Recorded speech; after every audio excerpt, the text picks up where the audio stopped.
Hi, it's Paul Bedford here from Retention Guru, and in this video filmed in China at the end of 2023, I explain to the audience the challenges with, but also the benefits of switching from a paid upfront model, which is the dominant model in China at the moment, to a month-by-month payment model, which is the one that is being possibly forced into position by the Chinese government due to bad practice. So it's a little bit echoey, but the content's still fine. I hope you enjoy it. If you've got any questions about that content or the Chinese market in general, please put them in the comments down below and I'll be happy to get back to you. For now, enjoy the video and I'll speak to you again soon. Take care. Bye. Now, I know many of you are familiar with the English anthropologist Charles Darwin. And Charles Darwin looked at the evolution of man and the evolutions of species. And one of the things that he said, which is almost his most famous quote, "It's not the strongest that survive, it's those that are most adaptable to change."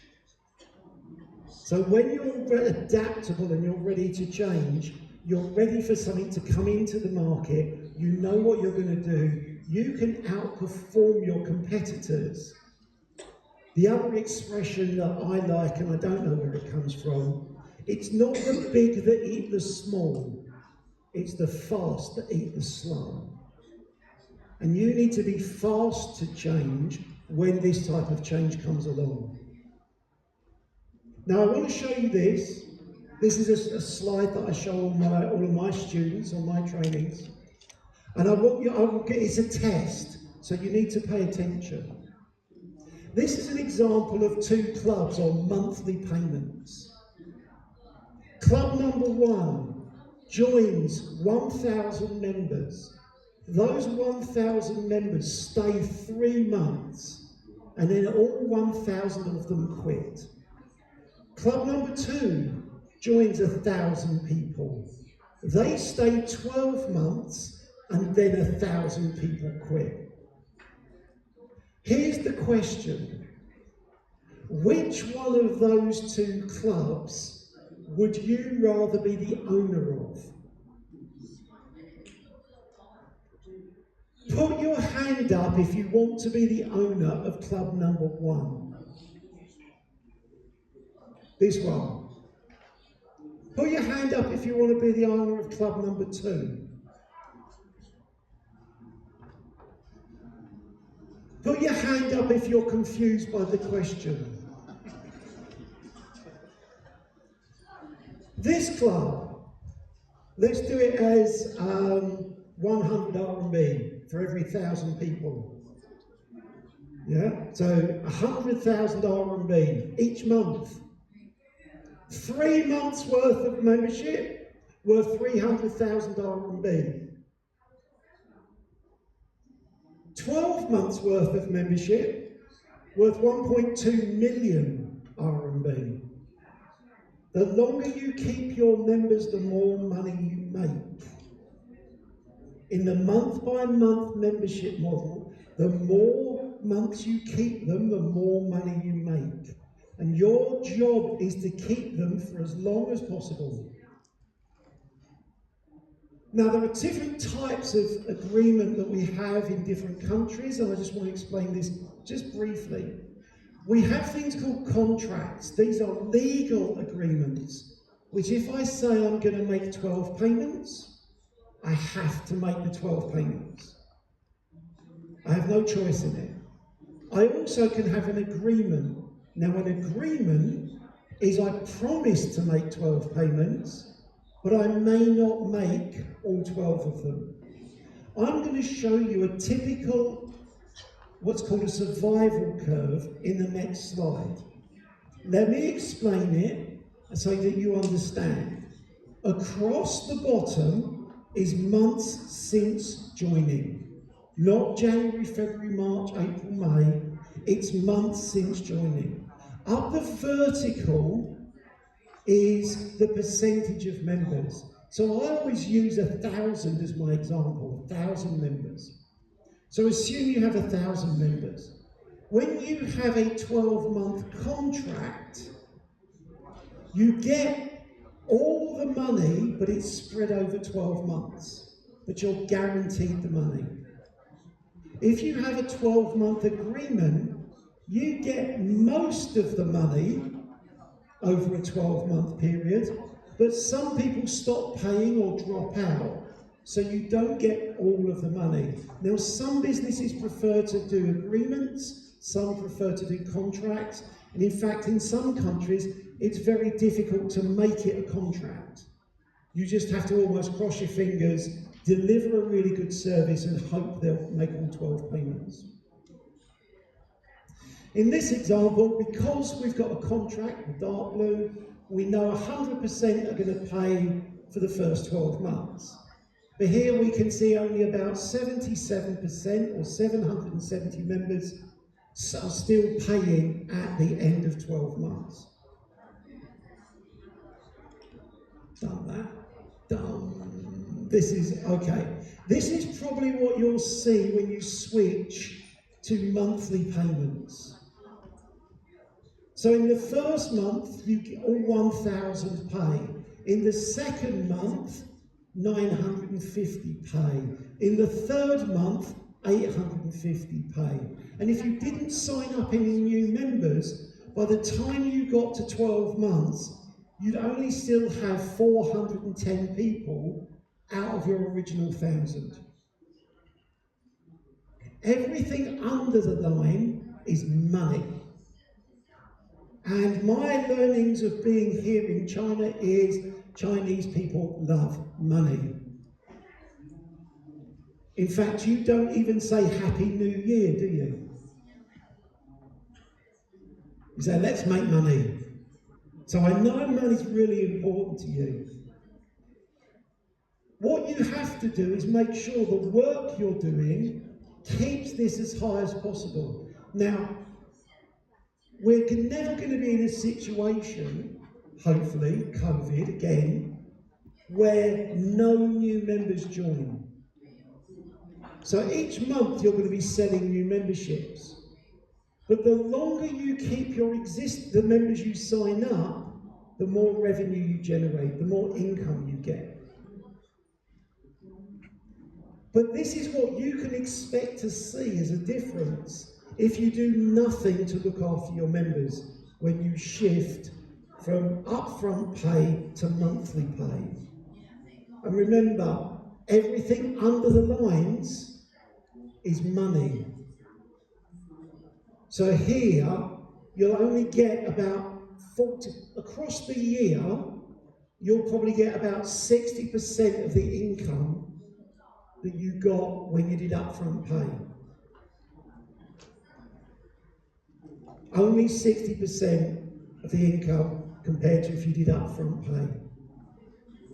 But remember, there are more people willing to walk through the door now, so you'll probably make that up as a difference by the number of people joining your clubs.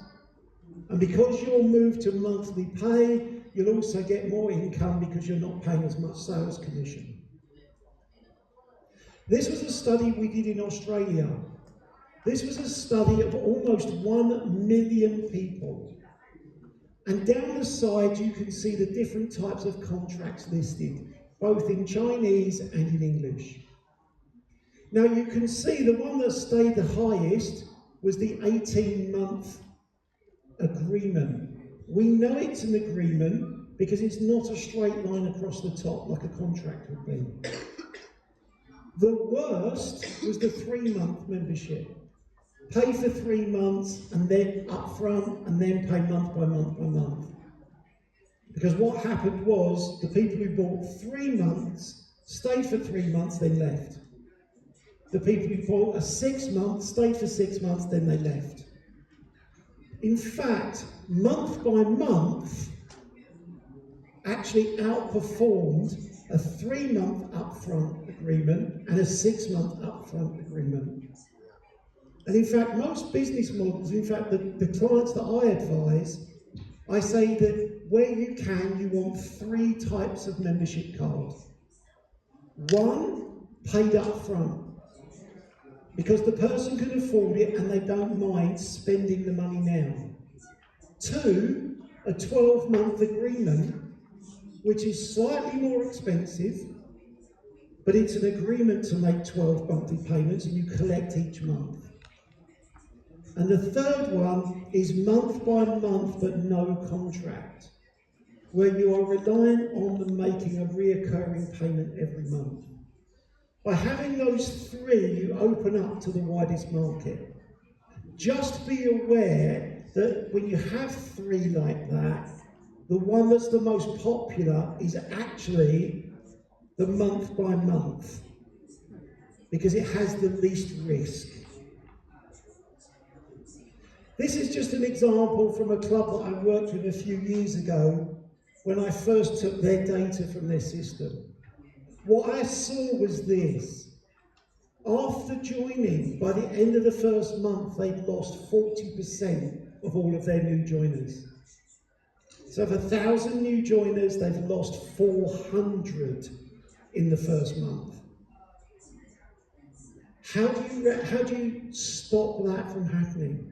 You have to have things like onboarding processes, ways of teaching people how to use your gym, how to become exercisers. And that's not just selling hundreds of personal training sessions really cheap. It's actually a process, a bit like your driver education, where if I ever want to learn to drive, I have to do so many lessons. You have to provide at least 1 lesson to new people to show them how to use the equipment and how to use the gym. These are 3 examples of operators who have what we have in the West, which is a low-cost fitness model. Sean, are there any low-cost in Shanghai, in Singapore?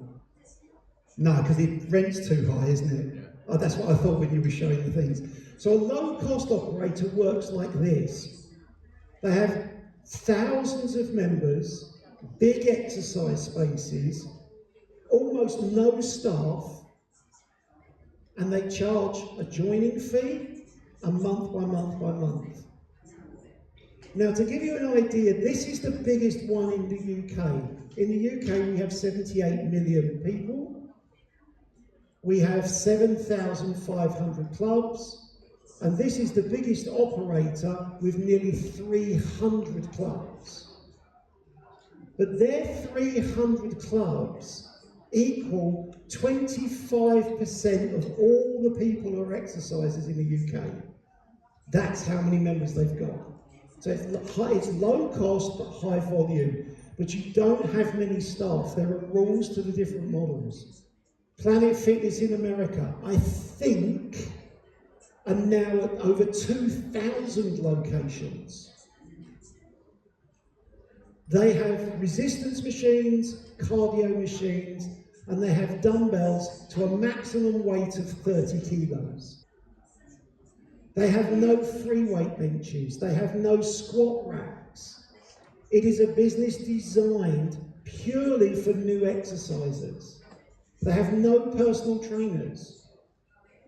It can cost you as little as $10 to join a month. $10 a month. Their business model, for every dollar that the business spends, it returns $26. Invest 1, returns 26. How many of you would be happy if I said to you, give me the equivalent of $1 and I will give you back in a year's time the equivalent of $26? Who would like that? I'd like that. These are a money printing machine. This one in mainland Europe, Basic Fit, I think they've got 1,000 clubs now. This is a very popular model because it's very attractive to a very wide audience.